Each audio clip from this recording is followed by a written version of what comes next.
Bonjour, chers écouteurs. La marche de l'histoire.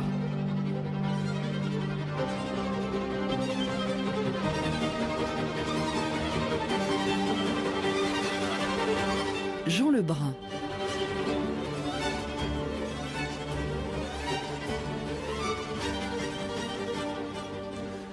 L'Atlantide. Dans l'espace d'un seul jour et d'une seule nuit de catastrophe, l'Atlantide s'abîma dans la mer. L'Atlantide disparut. 40 000 livres, oui, 40 000. Sur le net, 5 millions de références pour le mot français Atlantide et 5 fois plus pour le mot anglais. La liste des lieux où on n'a pas cherché de traces de l'Atlantide serait plus courte que celle des endroits où l'imagination et l'érudition l'ont fait voyager. C'est la force des mythes que d'atteindre les 4 coins du monde. Et celui de l'Atlantide en combine efficacement au moins 2. Le mythe de l'âge d'or, dont on espère qu'il puisse être retrouvé, et le mythe du cataclysme, dont on souhaite qu'il ne soit pas une fin définitive. Et c'est ainsi que, de génération en génération et aux 4 coins du globe, se renouvelle une population au moins aussi mystérieuse que celle des Atlantes. Ici, il ne va pas être question des descendants des habitants du pays disparu, mais de la renaissance perpétuelle des quêteurs d'Atlantide, les Atlantomanes. Bonjour à vous, René Treuil. Bonjour. Je ne vais pas vous ranger dans cette catégorie. Je vais dire qu'aux éditions du CNRS, vous publiez le 40 001e livre sur l'Atlantide, où vous remarquez que historiens et archéologues ne sont pas parmi les premiers ni les plus nombreux à avoir publié sur le sujet. Non, effectivement, les historiens se sont méfiés, les archéologues se sont méfiés. Ils ont vu des quantités de gens raconter des quantités de choses et à partir de là, ils sont restés en retrait. Et il y a un moment, celui où les géologues commencent à s'intéresser à l'Atlantide au début du XXe siècle, où on voit que les archéologues encore sont méfiants. Un des signes de cette méfiance, et d'ailleurs étonnant, c'est que beaucoup plus tard, lorsque paraissent des quantités de livres sur l'Atlantide, les bibliothèques universitaires ne les achètent pas. Il y en a un qui est un des meilleurs et qui est actuellement introuvable, justement pour cette raison. Puisque vous hésitez à dire vos mérites, je vais expliquer que vous êtes professeur émérite d'archéologie, de proto-histoire égéenne. J'ai travaillé sur la Crète et sur la Macédoine, donc toujours en Grèce. Et je continue à dire vos mérites. Votre livre est court, alors que d'habitude, les livres sur l'Atlantide ensevelissent le lecteur sous une avalanche de témoignages, de cartes, de photos, etc. Oui, et certainement, c'est une des particularités des propos sur l'Atlantide. Quelquefois, au lieu de tenter une démonstration, au lieu de faire un parcours historique, au lieu de construire quelque chose, on se contente d'accumuler les descriptions, les photos, les rapprochements, tout et n'importe quoi, ce qui fait que, je le dis à un moment dans le livre, le lecteur ne résiste plus. Le lecteur croule, il démissionne et il se range à l'avis du dernier qui a parlé. Ce qui est bien chez vous, c'est que le lecteur peut identifier la source. Au commencement, disait l'un de vos prédécesseurs en la matière, le grand Pierre Vidal-Naquet, était Platon. Platon, dans la dernière partie de sa vie, donc on est vers 355 avant notre ère, oui, propose 2 textes qui s'appellent le Timée et le Critias. Vous me corrigez. Il en propose en réalité 3, mais seulement, il faut bien corriger. Dans le Timée, le Critias et l'Hermocrate. Le Timée nous est parvenu en entier, le Critias est parvenu en partie, et l'Hermocrate, lui, est complètement perdu. Alors, commençons par le premier. Ensemble, voilà. Vous êtes bien d'accord. Le premier, oui. C'est le Timée, où Critias raconte une histoire que Platon présente comme remontant à une très antique tradition orale, histoire que son père lui a rapportée, que son père tenait de Solon, lequel l'avait apprise de très vieux prêtres d'Égypte. Critias raconte l'Atlantide, île riche et puissante. Toutes les sortes de fruits, elle les produisait. Magnifiques, admirables en quantités infinies. C'était un pays élevé tombant à pic sur la mer. Au centre de la métropole, le palais royal. Il y avait là des bassins couverts pour les bains chauds d'hiver. Les rois possédaient les leurs à part, beaucoup de particuliers aussi. D'autres étaient réservés aux femmes. D'autres encore aux chevaux. Des bassins, l'eau s'écoulait vers l'extérieur par des aqueducs. Puissance commerçante et militaire, L'Atlantide commandait à beaucoup d'îles et même à quelques parties du continent situées au-delà. Bon, vous allez me corriger, me dire que c'est pas la meilleure traduction, qu'il aurait fallu choisir celle de Rivaux. En tout cas, c'est bien lu par Pierre Constant. Il manque quelque chose dans ce texte qu'on a un peu manipulé et ébréché. On n'a pas gardé un élément important, celui qui dit où est située l'île. L'île, selon Platon, est située à l'ouest des colonnes d'Hercule. Au-delà, dit-il exactement, des colonnes d'Hercule, c'est-à-dire de ce que nous appelons le détroit de Gibraltar. Il y a à la limite un tout petit doute sur cette question, puisque, ça c'est anecdotique peut-être, mais il y a eu récemment des gens qui, étant originaires de Sardaigne, ont estimé que ça n'était pas le détroit de Gibraltar qui était en cause, mais celui de Messine, et que donc on pouvait situer l'Atlantide dans une autre partie de la Méditerranée. Platon fait référence à la patrie la plus heureuse, à l'âge d'or, à la cité idéale. Il y a des Grecs, peut-être les moins nombreux, qui pensaient que l'humanité avait commencé par une ère de malheur, et d'autres, bien avant Platon, qui pensaient qu'elle avait commencé par un âge d'or. Oui, beaucoup d'auteurs dans l'Antiquité pensaient qu'il y avait eu un âge d'or. C'était un thème qui revenait constamment.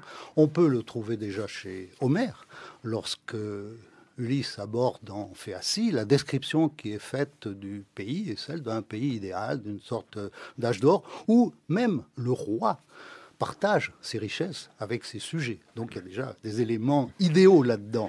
Les Atlantomanes sont-ils socialistes? Je ne suis pas sûr, on va voir. Or donc, l'Atlantide, île heureuse, va connaître un sort fatal que le Timée, le premier texte de Platon, décrit, et qu'un autre dialogue, plus bref, qui a suivi, Critias, continue de décrire.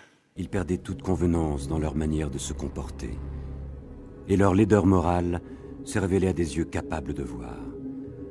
Entre les biens les plus précieux, ils avaient perdu ceux qui sont les plus beaux. C'est alors que le Dieu des dieux, songeant à quel point de dépravation en était venue une race excellente, prit le parti de lui imposer un châtiment. Il assembla donc tous les dieux et leur tint ce langage.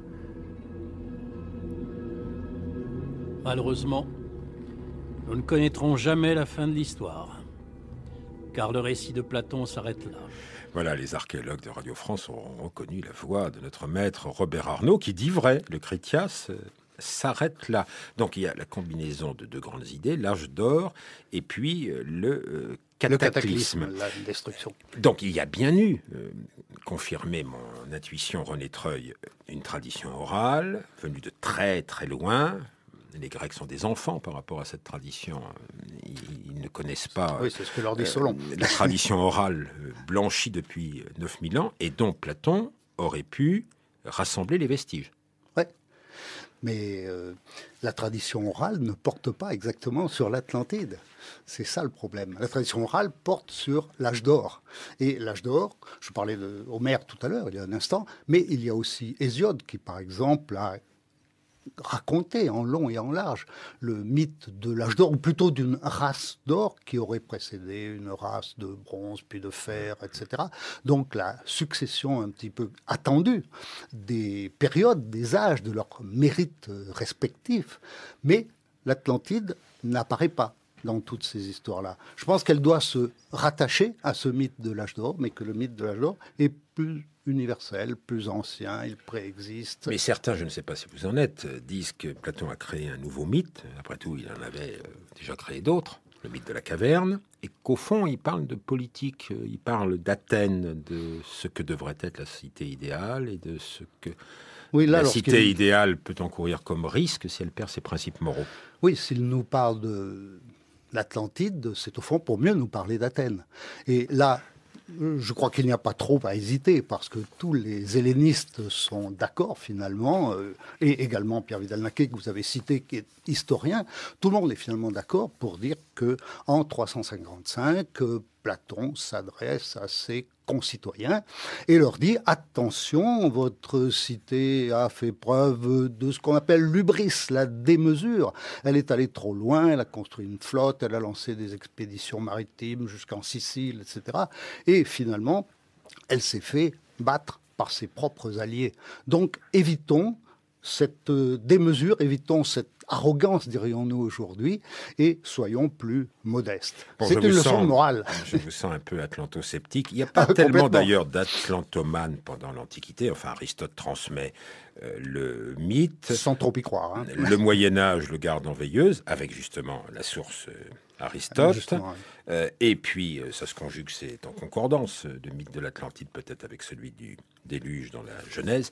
Et le mythe va prendre son envol au moment de la Renaissance, quand un nouveau monde s'ouvre. Ici, nous sommes dans une fantaisie qui a été signée pour la télé par François Villiers. Alors, on est à bord d'un bateau que le capitaine, qui est un admirateur de Christophe Colomb, voit habité par toutes sortes d'érudits et notamment un religieux exalté par l'atmosphère des grandes découvertes. Qu'est-ce que c'est que ce manuscrit, mon père? C'est un traité de géographie de 1497 qui contenait, et ça c'est ma découverte personnelle, un fragment inconnu du journal de Christophe Colomb. Que peut-il se passer si on jette un mouton en plein océan? Je crois l'avoir deviné, commandant. Écoutez attentivement. Ce jour-là, à midi, nous avons jeté par-dessus bord un mouton avarié, et il s'est passé une chose prodigieuse. La mer était transparente comme du cristal. Quelqu'un, Colomb lui-même peut-être, a regardé ce mouton qui s'enfonçait. Et le prodige, c'est qu'il a clairement vu les moutons qui se posaient sur le fond. C'est impossible, mon père. Même avec une transparence exceptionnelle, on ne peut pas voir à une telle profondeur. Vous avez raison si le fond est à plusieurs centaines de mètres, mais vous avez tort si le fond ne se trouve qu'à une vingtaine de mètres de la surface.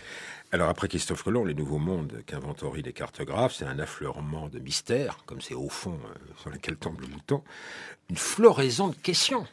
Oui, mais d'abord, avant même les questions, déjà des certitudes. Lorsque Christophe Colomb est parti, il songeait déjà à l'Atlantide. Il voulait découvrir les Indes occidentales, mais il pensait à l'Atlantide en même temps. Tout ça se mélangeait un petit peu à l'époque dans les esprits, et lorsqu'il est arrivé au Nouveau Monde, il a effectivement pensé qu'il avait touché l'Atlantide. Il a pensé surtout, en plus, qu'il avait touché le paradis. Et lors d'un de ses voyages, pas le premier, mais le troisième, je crois, il arrive à l'embouchure de l'Orénoque. Et là, il dit, c'est très curieux, il y a de l'eau douce qui va très loin dans la mer. Et lorsque les bateaux s'approchent de la côte, leur proue se relève. C'est le signe que nous touchons au paradis. Autre question qu'il se posait aussi, comment se fait-il qu'il y ait des gens dans cette île, dans ce nouveau monde que nous ne connaissions pas? Il ne devrait y avoir personne. Et finalement, il y a du monde. Donc, il faut y chercher l'une des 10 tribus perdues d'Israël. Les Européens qui découvrent le Nouveau Monde ont tendance à assimiler l'Atlantide avec les terres de découverte, mais à partir du XVIIe siècle, encore plus au XVIIIe, au XIXe, les Européens cherchent, quand ils sont pris par la frénésie de l'identité nationale, des Atlantides nationales repérables en Europe. Et alors, on va trouver au XVIIe une grande hypothèse sur l'Atlantide en Suède, par exemple. Oui, alors là, c'est la fameuse aventure de Rudbeck. Rudbeck Olof Rudbeck, qui était un savant, qui n'était pas n'importe qui. Il était professeur à l'université d'Uppsala. Il a introduit des théories scientifiques en Suède. Il a fait construire l'amphithéâtre d'anatomie de l'université d'Uppsala, etc. Il a fait des quantités de choses. Et au milieu de tout ça, il a consacré 4 livres à démontrer que l'Atlantide était en Suède et que le nom même Atlan était à l'origine de la langue suédoise, ou des choses aussi folles que ça. Mais je crois qu'il ne faut pas le considérer comme un fou. Pierre Vidal-Naquet avait déjà dit ça, et je pense que c'était à très juste titre. C'était quelqu'un, Rudbeck, qui connaissait absolument tout de la science de son temps. Vidal-Naquet disait néanmoins qu'il y avait une organisation au XXe siècle en Suède qui portait le nom de Jeunesse Rudbeck. Et comme vous êtes attentif aux lectures politiques de l'Atlantide, elle n'était pas spécialement socialiste. Non, effectivement. Mais lorsque Rudbeck lui-même a proposé cette théorie, elle existait déjà. Il n'a fait que la formaliser, il n'a fait que l'écrire, l'argumenter, lui donner une dimension extraordinaire. Je pensais même que les runes étaient à l'origine de l'alphabet grec ou des choses de ce genre. Vous pensez qu'en Scandinavie, en Norvège aussi, il y a un fond, oui, il y avait à cette époque-là, il y avait un patriotisme gothique, c'est le nom qu'on lui donnait, et qui était déjà ancien, et qu'on retrouvera ensuite, évidemment, au XXe siècle. Là, ça, il y a une filiation qui est absolument claire. Aujourd'hui en Norvège ? Aujourd'hui en Norvège, Andreas Breivik est l'héritier de cette tradition. qui ensuite a été coloré par les nazis, qui a pris toutes les formes que nous connaissons. Puisque vous citez Pierre Vidal-Naquet, il marquait comment dans l'Allemagne nazie, justement, la quête de l'Atlantide a pu se combiner avec cette préoccupation hystérique des origines. L'Atlantide est devenue un point de focalisation du nationalisme moderne, puisque Himmler fut un atlantomane. L'Atlantide était une question à laquelle il s'intéressait personnellement, et ce sont ses disciples qui ont répandu l'idée que l'île d'Heligoland, Heiligenland, le pays sacré, était le berceau de la race aryenne, et qui avait essaimé dans le monde entier, jusqu'en Galilée, ce qui permettait à Jésus, natif de Galilée, d'être un Atlante et par conséquent un non-juif.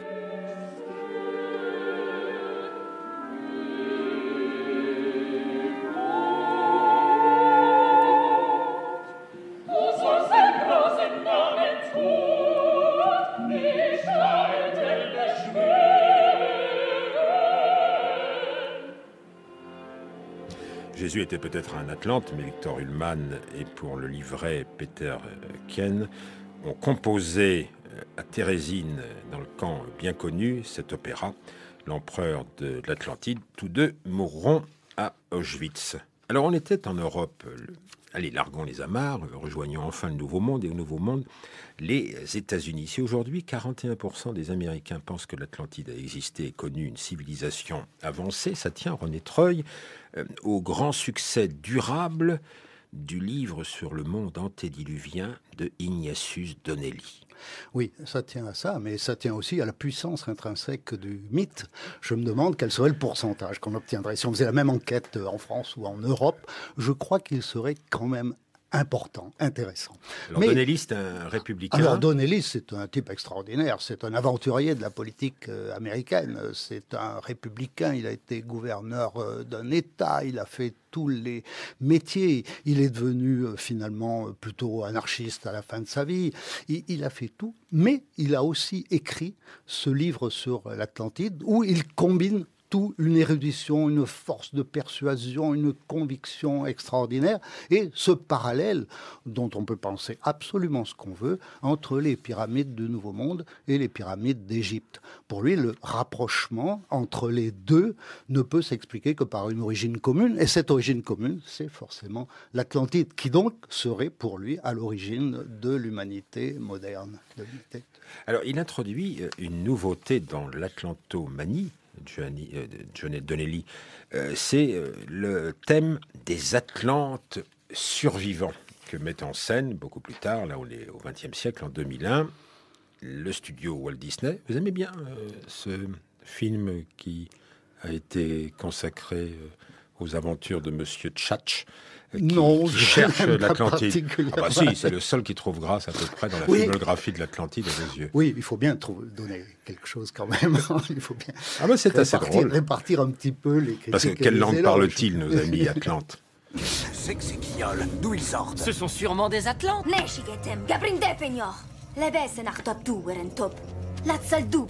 crois que c'est à toi que ça cause. Leb et Senek Dop Doueren Top Lansol du Penek Dop. Huegonos pridos es esenen. Ita sumamise viator. Dices lingua mohomae? Do you speak English? Oh yes, of course. La marche de l'histoire. Jean Lebrun sur France Inter. Le mythe de l'Atlantide, c'est le titre du nouveau livre de René Treuil, CNRS Éditions, lequel est maintenant une île de contentement.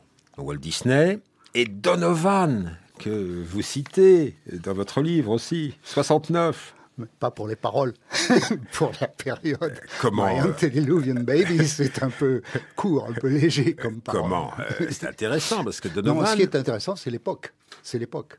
1969. C'est l'époque de John Baez, c'est l'époque des Beatles, c'est l'époque des rêves, du pouvoir, des fleurs. Non, je vois vos inclinations politiques, René Treuil. Oui. Mais ce qui est intéressant quand même, c'est qu'il explique que l'Atlantide est voisine à l'est de l'Afrique, mais pas du tout. Alors parlons de quelques localisations maintenant. Il y a des localisations. Quelques seulement.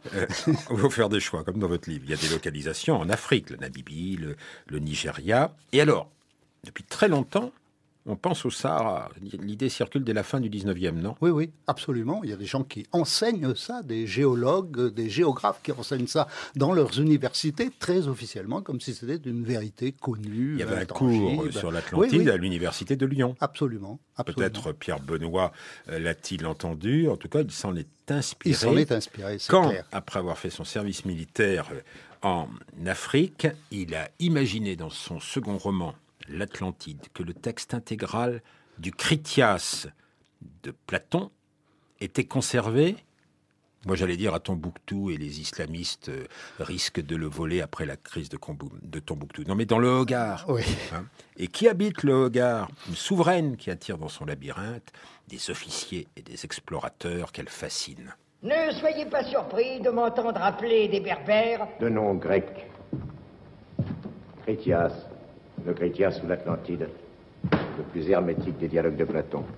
Hélas, ouvrage inachevé. Le Critias est inachevé en France, à Londres, partout. Ici, non. C'est apocryphe. C'est vous qui êtes apocryphe.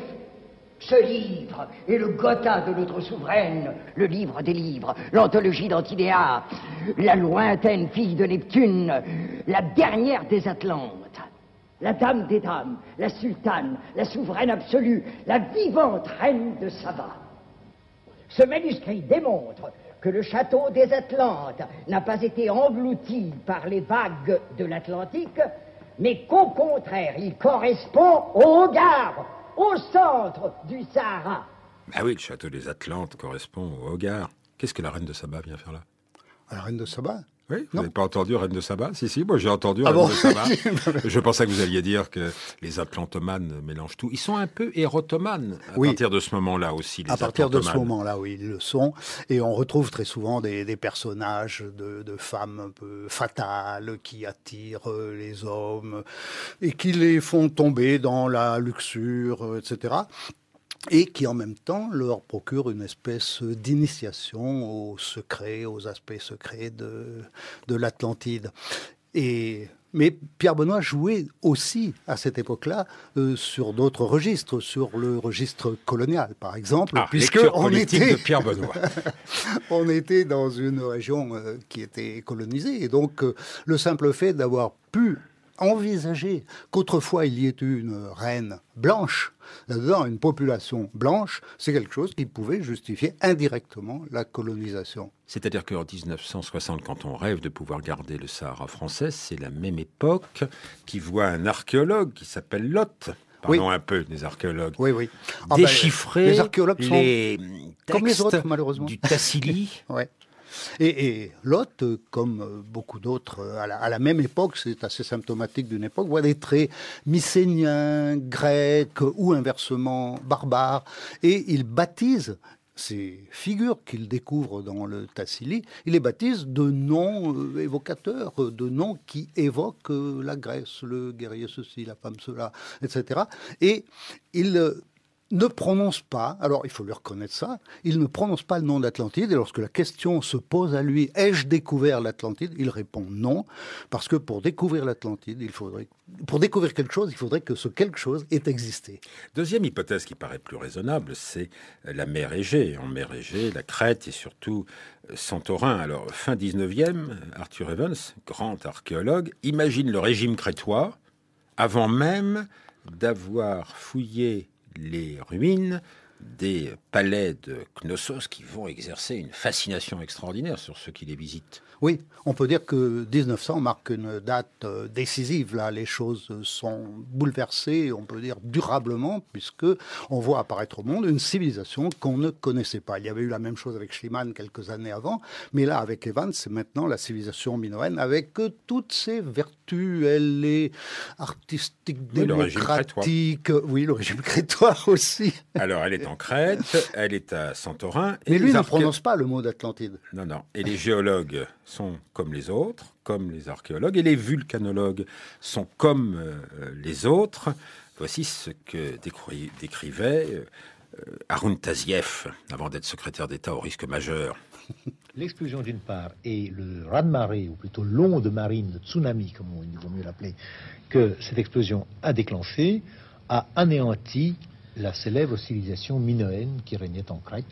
Et c'est très vraisemblablement cette éruption du Santorin en 1400 avant Jésus-Christ qui est à l'origine du célèbre mythe de l'Atlantide. On fait beaucoup de fouilles parce que les professeurs croient que l'Atlantide doit être là.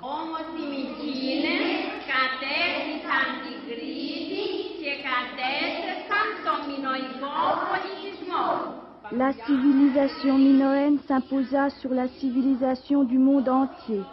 Le roi de Crète était Minos, le plus ambitieux et le plus riche roi de l'époque.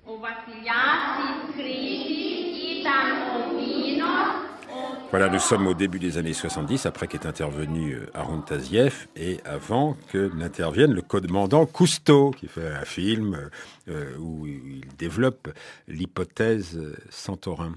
Et vous dites que les historiens devraient penser un peu à la chronologie et se préoccuper de savoir si l'éruption... Oui, depuis la question et la civilisation minoenne peuvent être contemporaines. Depuis la question est réglée et de façon définitive. Ça ne règle pas la question de l'Atlantide, notez bien. Mais la question des destructions en Crète, à la fin de ce qu'on appelle l'époque des seconds palais, est maintenant réglée. On n'a pas la cause, mais on sait au moins que ce n'est pas l'éruption de Santorin, parce que cette éruption est antérieure.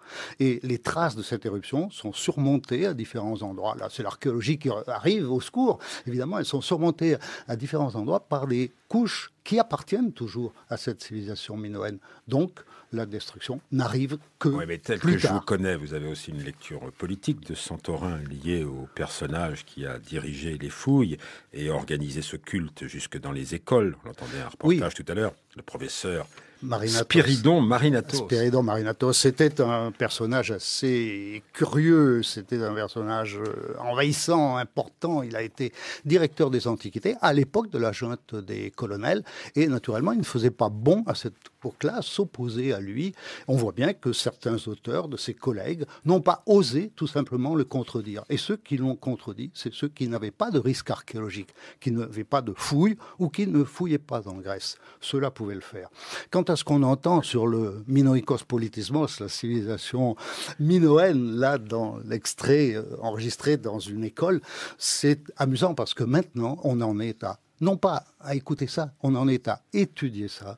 Et il y a des gens qui étudient les retombées de toutes ces histoires, toutes ces belles histoires dans les écoles. Que chercher l'Atlantide, René Treuil, c'est inutile, mais essayer de comprendre le mythe de l'Atlantide, c'est évidemment légitime, voire passionnant. Mais je pense que c'est passionnant et que c'est la chose qui manquait un petit peu. C'est la chose qu'il fallait faire, parce que discuter sur les localisations, on peut le faire à perte de vue, beaucoup de gens l'ont fait. Ça ne mène pas à grand-chose, et pour cause. En revanche, s'intéresser au mythe, comprendre qu'il existe, que 41% d'Américains, comme on l'a dit, croient quand même que l'Atlantide a existé, c'est une réalité, ça. Il faut s'en occuper et se soucier de la pérennité du mythe de sa vie. Il n'est pas mort, il ne mourra pas, il n'y a rien à faire pour le tuer. Nous ne le tuerons pas. Donc tous vos efforts sont inutiles. Complètement. Le mythe de l'Atlantide, CNRS édition. Demain, nous parlons de Napoléon III qui crée des mythes. Dès qu'il est président de la République à l'Élysée et ensuite aux Tuileries, pendant la fête impériale. Et Mathieu Vidard, après la campagne officielle, nous entretiendra, lui, de l'histoire de la pharmacie. C'est bien nécessaire, quelques médicaments. Après tout cela, il est 14h, vous écoutez France Inter.